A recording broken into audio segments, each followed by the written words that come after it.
Interroger, poser des voilà. questions. Et puis, si vous avez un peu peur, rejoignez des réseaux qui sont un peu structurés, qui vont vous rassurer parce qu'il y a déjà des précédents.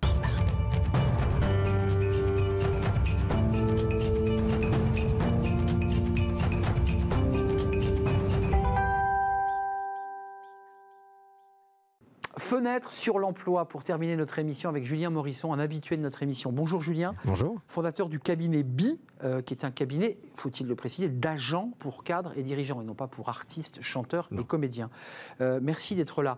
Vous vous intéressez à un sujet qui est passionnant et dont on parle finalement en creux sur ce plateau assez régulièrement, qui est la fin du salariat, qui serait finalement une variété, une catégorie en voie de disparition. Vrai ou pas vrai ?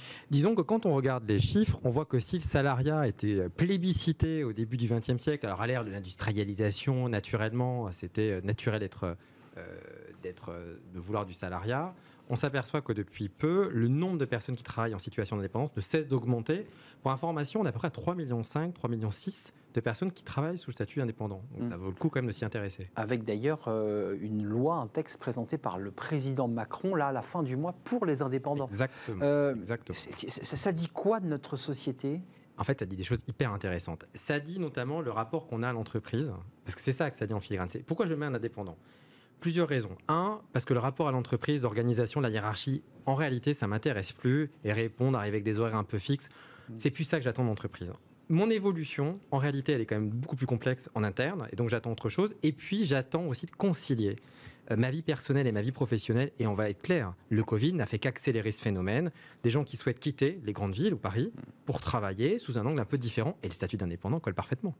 C'est vrai que le Covid, on le dit pour plein de sujets, mais en particulier pour celui-là, a transformé et accéléré l'envie de, on le voit dans les études, de concilier vie privée, vie pro, d'avoir un peu de vie à soi. Et c'est vrai que c'est un statut qui est assez agréable. Est-ce qu'il ne faut pas déchanter quand même, pour le dire simplement, parce que certains rêvent du métier, puis quand ils sont vraiment indépendants, ils se disent « Ah, mais je travaille encore plus que quand j'étais salarié. » Tout à fait. Alors, l'idée, c'est pas d'avoir une image un peu hagiographique, excessivement embellie de la situation. C'est pas le cas. C'est-à-dire, quand vous êtes indépendant, certains le voient uniquement comme le fait de gérer son temps, de ne plus avoir d'instruction par la hiérarchie, et puis de prendre un peu des vacances quand on veut.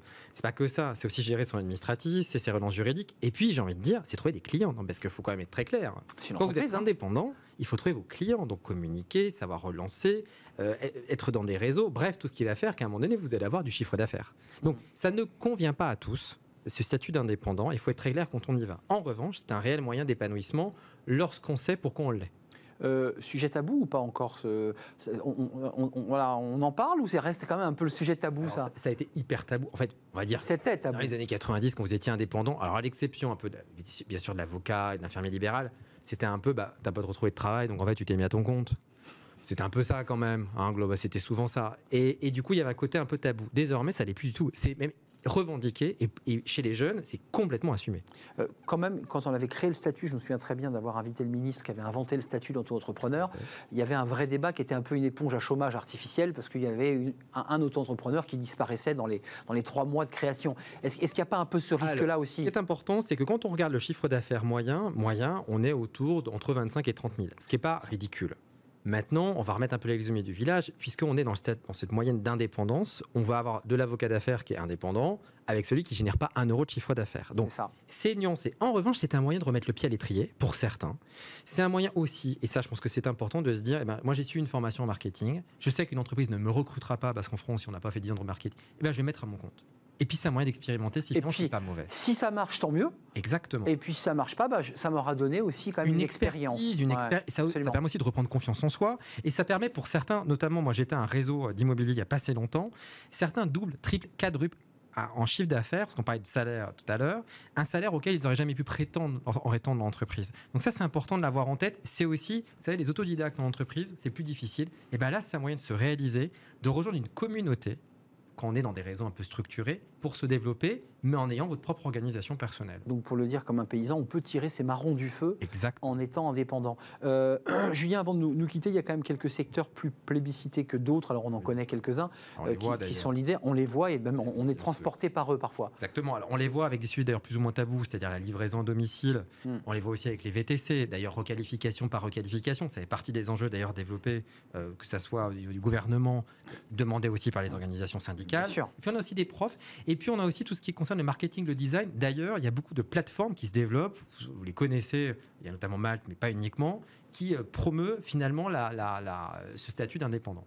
Un dernier mot quand même, parce que ce sujet-là est posé par le texte de loi qui sortira à la fin du mois de septembre. C'est aussi bien dire aux indépendants que le statut social et la couverture sociale, c'est pas tout à fait la même. Vous êtes indépendant. Donc le statut social, il faut aussi bien expliquer. La mutuelle, la retraite, bref, tout ce qui fait un peu les atouts, on va dire, du salariat, c'est vous qui vous la créez. Donc c'est vraiment, après, moi je considère qu'il faut vraiment prendre ce statut en toute connaissance de cause et d'avoir les règles du jeu. On peut jouer quand on a les règles du jeu, en indépendant. Exactement, et être informé quand même avant de se jeter dans le vide, parce que c'est quand même... Interroger, poser des questions, et puis si vous avez un peu peur, rejoignez des réseaux qui sont un peu structurés, qui vont vous rassurer, parce qu'il y a déjà des précédents.